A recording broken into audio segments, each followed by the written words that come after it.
You did an excellent job, guys. Keep it up. So the nature of the press conference will be, we just move straight into the Q&A. Members of the press, if anybody wants to speak, please raise your hand, and then we will give you the floor to ask your questions or observations. Thank you.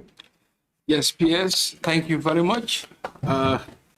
I join you. I second your congratulations to the entire Ministry of Finance staff. This is not a one-man show, it's a collective effort of everybody at the Ministry of Finance, from the messenger, cleaner, driver, to the PSCs. I was only a deliverer. Most of the work you people do, and you indeed made us proud as a ministry and make the country proud. We really thank you, and we acknowledge your continued devotion to public service. Thank you. Yes. So we go on to the Q&A. Anybody who wants to start, you announce your name, the press you are representing, and then you ask or you make your observations. Thank you. Mike, can you give the mic, please? Yes.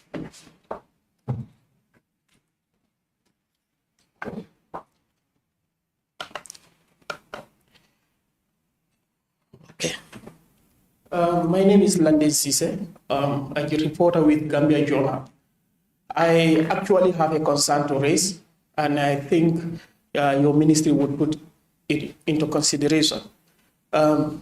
The budget speech, this is a booklet. It took the minister an hour or so to read it before the parliament. And immediately after the budget speech, there is a press conference. And for us as journalists, we don't have a copy of it.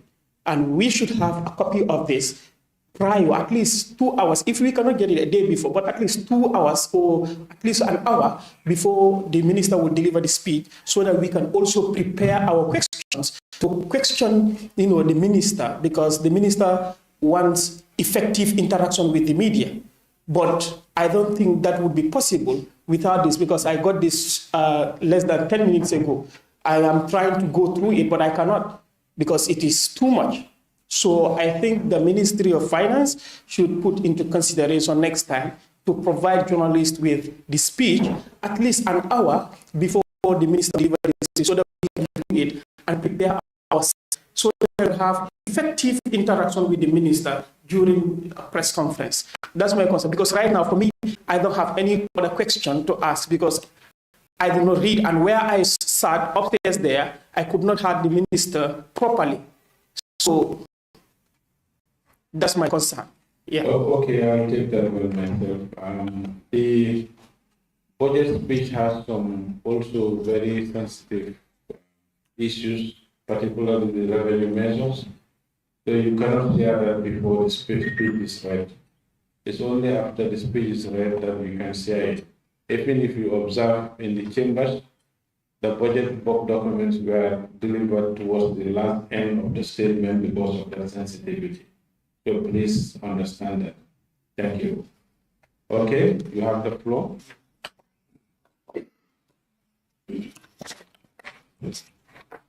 Thank you. My name is Mohammed Garmi Mbai from Africa TV.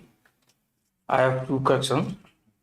My first question is, given that debt service is projected to consume nearly a third of total expenditure, and debt servicing has risen from 11.7 billion in 2025 to 13.5 billion in 2026. What concrete measures are you putting in place to avoid falling into debt distress? And how will you ensure that servicing this debt does not crowd out funding for essential services and development? That's my first question. Okay. Thank you very much. No, put it on. You put it on. Yeah. Thank you very much. That's a very notable question, and we have taken note. But as we have outlined in the statement, there is a debt sustainability assessment that is conducted annually, not just by the ministry, but the ministry in conformity, in coordination with the partners And this is the one exercise that is jointly developed with the World Bank and the IMF working together on one document. And the outcome of that debt sustainability assessment has ranked Gambia as elevated debt level but sustainable because of our nature of our debt. What gave rise to the elevated debt allocation in the 2025-26 budgets were legacy issues. One, on the onslaught of COVID, there was this debt service suspension initiative, in which obligations to multilateral partners suspended servicing of principal. So you have a holiday, you are not servicing your principal, and that has expired in 2025. That's why you will see from 2024-25, you see a sharp rise. So now what we are doing is we are servicing both this interest element as well as the debt element. But we are not stopping there. What we are doing is we are making sure our debt strategy is in place. We have an annual borrowing ceiling that is established. Two, we also make sure we only borrow from concessional sources. By concessional sources, we mean those debts where the grant element, that is the element that is given as a gift in the layman language, is 35%.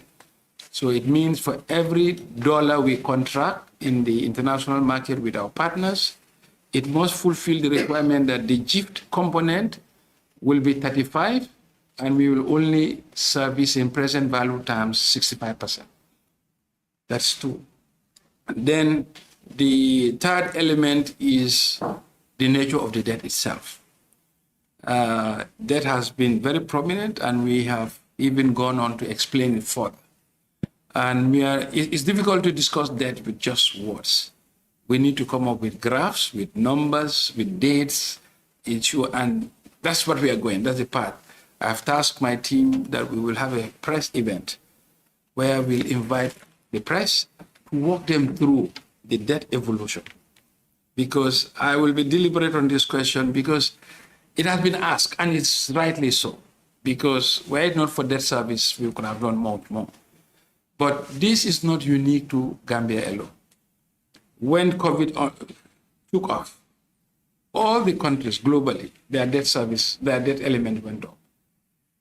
Just to indicate, you see the COVID bailout package that was done by the Western countries was not from revenue sources, was through direct borrowed funds.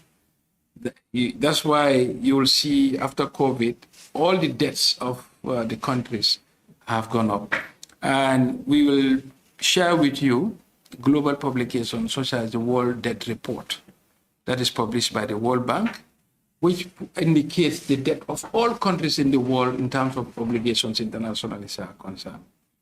And not only that, in our debt situation, Gambia government is the borrower of record.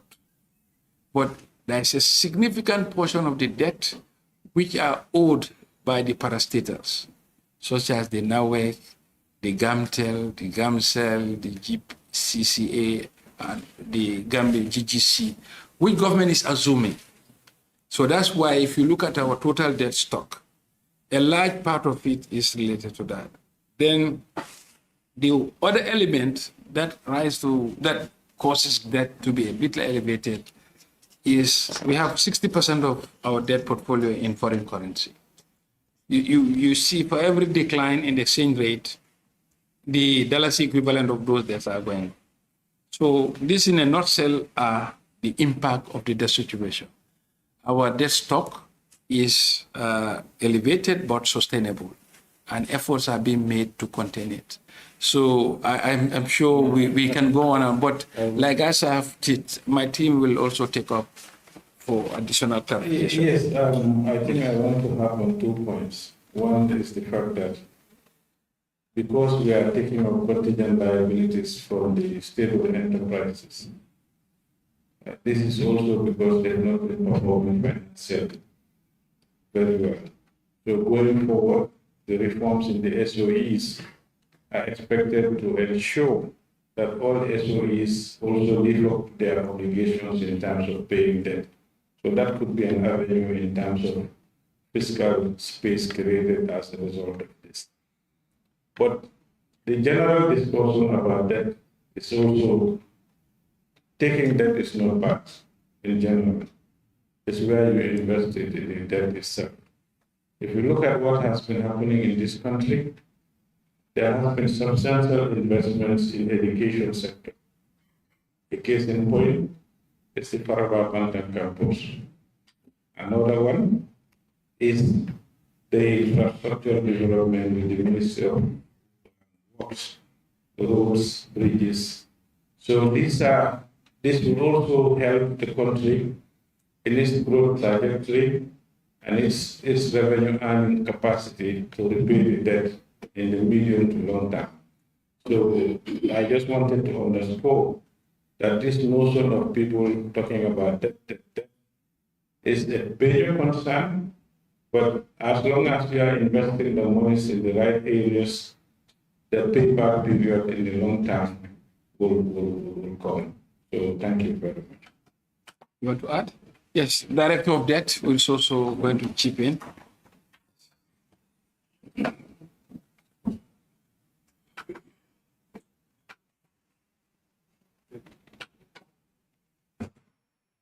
Thank you very much. Just to add to Honorable Minister's point regarding the volume of debt service, I just want to draw your attention to the fact that also when the this new government came in, the debt to GDP ratio was almost about 120%. Okay. So part of the rationalization was how do we move ahead? Was to see some of these SOEs that were seriously bleeding at the time, they were seriously indebted, to assume some of those debts and package it as one part for government now to assume that responsibility. And in doing so, in consultation with our partner, there was a strong recommendation also to do a debt restructuring. So in addition to the debt suspension, debt service suspension initiative, there was also a debt restructuring. And the debt restructuring, was carved in a way that, there were mainly just interest payments. So there was a moratorium in most of the principal payments, mainly with our large creditors such as the Islamic Development Bank, the Badias and so on. So as a result, when these things was restructured, it was restructured for 5 years. And when it ballooned, basically in 2024, coming to 2025, that's why now you've seen a significant increase in terms of debt service. That in addition to the exchange rate exposure, Minister, rightly put it here that if you look at the exchange rate, some of these debts were at the time of contraction where, exchange rate was around, the lower 50s, or in fact below 50. Now you see the same exchange rate standing at 72%, 73%. So these are things that are really affected. But in terms of our assessment of the debt, year in, year out, and of course, at the regional level also, the ECOWAS region, within the ECOWAS region, Gambia is doing very well because I've been, in consultation with my colleagues, Nigeria, Sierra Leone, and other countries. Gambia is doing very well in terms of our debt sustainability analysis. Of course, we're in a high stage of debt distress, but we are very sustainable. And in terms of the mix of our debt also, compared to most of those countries, our debt, most of them are fixed, fixed term loans, where, it's not like market linked, variable interest rate, where interest rate can jack up any time. So most of the debts are like fixed term. And of course, they are concessional. And the Minister has already explained the concept of concessionality. So we'll continue to drive in that direction. In terms of the domestic side, we are also working very hard to also see how we can really have a good blend of our domestic debt, structure, so that at least elongating some of the short-term into longer-term maturities is also what we are working on. So by and large, we are keeping an eye on this, and exchange rate exposure will continue to be a pressure on us, but we are doing the best to make sure that that is at a manageable level. Thank you. Thank you. Okay. Thank you. And the next person? Yes. Yes. Can you state your name and which institution, which press you are representing? Okay, good afternoon. My name is Keita A. Korea newspaper. First and foremost, I want to use this opportunity to say big thank you to the minister and the entire ministry for fulfilling yet the constitutional requirement of before the National Assembly and of course the Parliament speech. Thank you very much. The first one has to do with the table of the estimate. So when we take a question, when it comes to the budget, there is a segment or a component that I'm always concerned with, and that has to do with the furniture and fittings. This is appearing yearly in our budget estimates. And if you look at it, the furniture and fitting, I think these are fixed assets. They can actually serve for 3 to 4 or even 5 years. So looking at the estimates for this budget component, in the 2026 estimate, it is about under the general expenses, it is about 91 million with some, thousands. So the question now is, will the ministry consider coming up with a policy or a strategy to say, even where there will be furniture fittings to be allocated, then let the allocated ones, serve for at least 3 years to make sure that the expenses on that project item is actually saved and then be maybe spent in areas like health, agriculture, and education. Thank you very much. Yeah, thank you very much. And, you make a very important observation. Just to tell you that the budget line for furniture and fittings, this should not be appearing every year in each ministry. However, the problem that we have is because you are also not providing for them enough. This is why you provide a small amount and they buy, next day you provide another unit buy. So this is the problem. But I agree with you, the principle of furniture and fittings. There's replacement also. Yes, and they are also reminding me that sometimes you also have to replace the furniture. That when the furniture is old, you have to replace it. But in principle, the amounts that we are giving are not sufficient. So ideally, if it were sufficient, you can then say that for the next 5 years, don't bring any furniture budget to us. So that's the problem. Thank you very much. But it's an observation. I think within the ministry, we'll look at it in our consultations to see how we can address your concern. Thank you very much. But it's a good contribution. Next.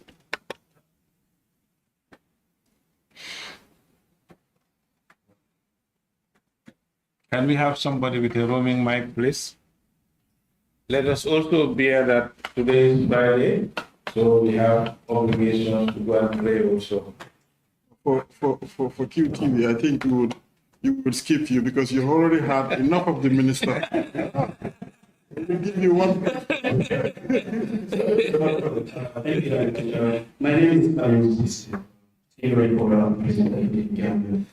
President my question has to do with inflation. Yesterday I was at the Central Bank and they mentioned that inflation has declined from 10% to 7% at the Central Bank. How sustainable is this reduction and what are the things that will actually reverse this trend? The other thing you mentioned about transparency and accountability, but previous channels, continue to persist in daily media reports. What are the new measures you will take to ensure this is prevented in the 2026 budget? Because chunk of the budget goes to the president. Yes, that's a very good question. And I'll start with the last one on transparency and procurement. See, the fact that there is now an enhanced disclosure, leakages of financial malfeasance in the press is a good thing. Because when things are exposed, then it becomes a deterrent. And what is happening, we are in a public space, and we are aware of this. So that's why you will see increasingly more and more In terms of our reporting mechanism, the reports are coming out more frequently. You have audits that are completed, and once audits are completed, we are very liberal in disclosure as a ministry.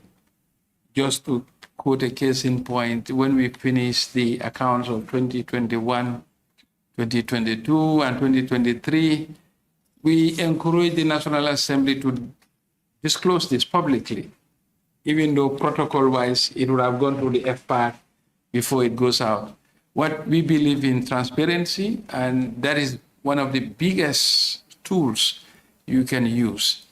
Another area we encourage the public is to really participate in public procurement as Gambians and Gambian companies. And if the procurement process has not or does not follow the stipulated processes, the participant in that procurement process have a voice. They can complain to the ministry through the Gambia Complaints Review Board, and it will be looked upon. What we want is, we are also introducing digitalization in the procurement space. The GPPA is working on the digitalizing the bidding documents, and we at the ministry are seeing what we can do. Even we are working on one of the biggest areas is the airline tickets. We are working on trying to digitalize that, to start government procurement of air tickets online instead of through. But why it's happening the way it's happening? Because the existing rules provide for 3 codes, but then we have worked with cabinet and we have made significant improvement in these areas. I think transparency is the responsibility of every citizen. It's not just good enough to sit in the corner and say government officials are this. When you say, like they say as a security tool, see it, say it, and it is sorted. So I would encourage the general public, we as a ministry, all the reforms we have implemented over the years have actually improved our transparency and our perception to corruption index, as I have mentioned in the statement, has increased tremendously. Of course, there's a tendency that more corruption, simply because it's more reported. Now you have a social media. If you have one corruption case, it's reported, maybe social media, Facebook, YouTube, Twitter, everywhere. So it's that expansion of the media outlet, which is encouraged. But be rest assured that the government is really keen on enhancing transparency. That's the question I really think I can take. What the other one was? Yeah, I think just to add to what he's saying, what is also not helping is the fact that some of these accounts were in backlogs.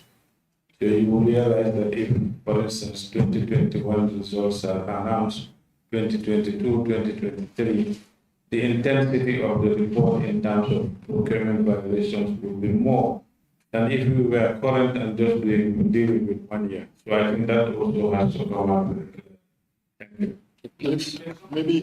Maybe what The inflation. what would also happen is that starting 2026, the first quarter of 2026, you'll also see the accounts for the 2025 being submitted to the National Audit Office. So it means that now we'll be doing in-year reporting of accounts. Regarding the issue of inflation, whether it is sustainable, I think those are some of the things that government has actually been investing in to reduce the level of inflation. You will see also that food prices have actually gone down due to investment in importation of rice and reduction, assisting importers in that light. So you will definitely see that as well, because supply constraints have also eased. The reason why we had inflation to that extent was also we had tightened our supply constraints. Now things are actually easing now, so you see those imported inflations that we used to have before go down. And now you are also seeing it into in the market as well. But we're still not out of the woods. I think there is a lot that needs to be done as well in order for that level of sustainability that you actually mentioned for it to be sustained. Okay. Yes, I think on inflation, I can also come in there. If you look at one of the key commodities that is consumed by every Gambian, that is rice. A bag of rice before, a couple of months back, used to be around 2,200. But with the intervention of JAR into the sector, which is a Gambian indigenous business, now wholesale price is 1,650, retail price 1,700. This was made possible through the deliberate effort of the government to support JAR. We will always recall our experience when we had this Badia facility of $50 million. And it went through a very transparent process of assessing. And we as a ministry say, look, as our role is to provide opportunity for our private sector to assess international financing. But we are not going to guarantee them. We are not going to pay any fees on their part. JAR Oil was the only company that fulfilled the conditions. But at the time, population didn't understand. They thought there was some underhand dealing. But today, we are beginning to see the results of that. What it meant was, before this intervention, I remember a bag of rice should be 2,200. So if it is now 1,650, that means easily about $400 to $500 per bag is what has been the reduction in the price of bag. Of course, you can choose to go and buy a bag of 3,000. That's individual choices. But what the government works on is the average consumption basket. Then you come to fuel pricing. If you look at the price of our fuel, petrol and diesel, we are very mindful. Sometimes, in fact, we do not do full pass-through. If international prices go up very fast, we sometimes subsidize, like last month in December. Pricing for December include a subsidy of about, I think there's about a couple of $100 million. Yes. Then you come to electricity. I think we cannot emphasize this enough. The electricity tariff for NAWEC is below cost recovery. The cost of producing a kilowatt hour of electricity is less than what NAWEC is billing the citizens. So government is coming in to subsidize to the tune of $1 billion in 2024, 25, and 2026 budget. Not only that, we had a legacy debt of Car Power, which was about $19.6 million. Through working with the partners, World Bank has increased our budget support, and that amount has been paid off. That has helped a lot. So that has reduced the pressures to increase the energy tariff. So this has, if you come to cost of living on citizens, this is not the only area, even when it comes to education. Today, public education, that is public schools, from kindergarten to grade 12 is all free. And even textbooks, we have distributed 1.4 million textbooks free of charge to students. And for senior secondary schools, we have now started publishing and printing textbooks in country for free distribution. So these are the tools we are using at the fiscal authority to manage inflation. And of course, globally, the commodity prices are stable or going down. We expect those payoffs to come. Another added element of inflation fight is the efficiency at the ports. Before, most of the inflation used to be driven by the demurrage, congestion charges, and cost of shipment to Banjul. With the coming on board of the Al Bayrak concession, today the waiting time has been reduced from 100 and something days to 82 days. 1,300, we said in the speech, is there, to 82. So that means there has been substantial reduction in waiting time, and literally it has wiped out the demurrage charges, which we believe the business community will reflect in their prices. Thank you. Yeah, maybe just to add that generally inflation is a very dynamic macroeconomic indicator, and it's also dynamic because a greater part of it also is influenced by exogenous shocks, external shocks. So you have imported inflation. Now that dynamics is more complicated because it's not within our control. But like Minister has said, there are some complementary measures that we can take to dampen the impact of inflation on the citizens, and he has highlighted some of them. But the key influencer of inflation also is on government spending. When you spend more than what you generate in terms of revenues, it obligates you to go and borrow. And that borrowing has multiple implications. It crowds out private sector because government then becomes dominant in the domestic market. But in addition to that also, the fact that we have contained our deficit level to 1% is a big signal that next year we'll contain borrowing, and then that element of borrowing which influences, which has a major impact on inflation, and we contain. So thank you very much. My follow-up question was, I mean, what are the risks that could actually reverse this trend, as you mentioned? Some of it has to do, for instance, inflation, food inflation is one of the, you have food, then you have energy also. They are key driving factors. The fact that we have a very good agricultural output this year in terms of all crops, groundnut, rice, and all those things, that will have a big bearing on inflation going forward.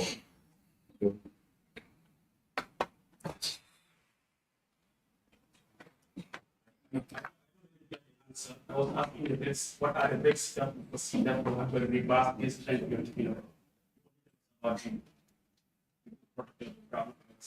what are the risks that we think will reverse this trend?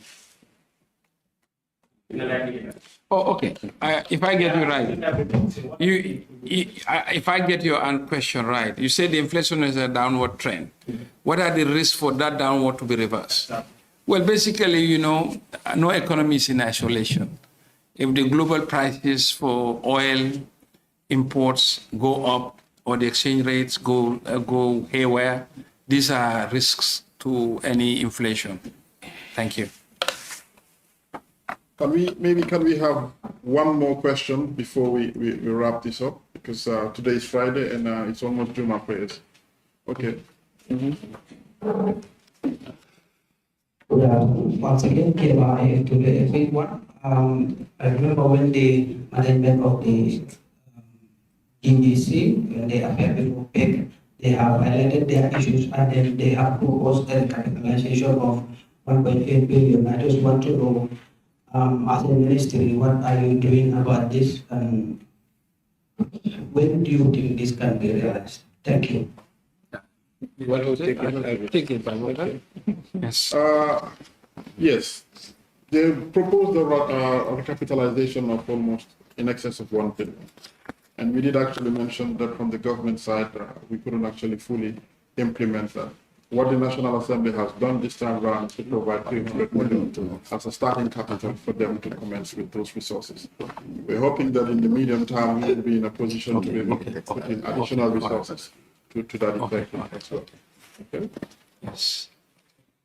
Thank you once again. Maybe one thing that we'll also want to, like the Minister earlier alluded to, we'll be holding a session on debt and its detail in hopefully in the first quarter of next year, where we would the focus would be on debt and all the metrics that are associated with debt, so that at least individuals have a full comprehension of where we are coming from and where we currently are and where we intend to go with the debt stock that we have. Okay, so stay tuned to that. Minister, do you have plans to say conclusion? Yes, I want to once again thank the press, to welcome them to the ministry and to the transparency drive of the ministry, and be rest assured that we are your partner. We are working in the public space to deliver public service. So what we would want to always harp on, if the media has any specific question relating to the work of the ministry, do ask transparently, because it's a public office, so we'll be very cautious to engage in the media on WhatsApp or phone calls or private emails. whatever is done in the public space should remain in public space. As such, if you have a question media-wise, write formally to the ministry, and a formal response will be provided. That we believe is better than trying to rush to, in a rush to publish. It becomes a bit whereby when we correct, it might be seems as we are on an antagonistic, which is not the objective. The spirit is one of information dissemination, what we are doing. In fact, we've been encouraged as a country to engage the media more, particularly in terms of our financial space, because the partners, particularly IMF and other partners, do inform us that what your economy has been able to achieve and what your population understand is quite apart. Because they are sitting there looking at the global economy and they're able to see, even like, for example, one case in point is corruption. If you talk to a typical media report, it will look like the corruption has even increased in Gambia, when actually it's the reverse. The ranking in the international out there, that is Transparency International, has given that Gambia's corruption perception index has moved from 145 ranking to 96 between 2016 and now, which is quite a leap jump. But of course, now it's more reported, and of course, it's whatever goes with it. And before I conclude, we are really, our performance with the partners is very satisfactory, and as a result, we have a number of engagements with them. We hereby inform you that the executive director for the African constituency of the World Bank Group will be visiting the Gambia starting next week. This weekend. We'll be arriving on Sunday and we'll have a 2-day working visit. After that, I think the African Development Bank is also lined up to come. And we, as Gambia, is now the chair of the African caucus of the World Bank Group and IMF. We will be having a caucus towards the end of June. And by March, also, the Deputy Managing Director of the IMF is also about to visit us on a conference. So just to let you know, our press officer will engage you, and we thank you for your time, and we cannot communicate enough. Thank you. Maybe just a quick one. I would also encourage you to be checking the Ministry of Finance's website and also other social platforms. We have a communication officer who's doing a tremendous job.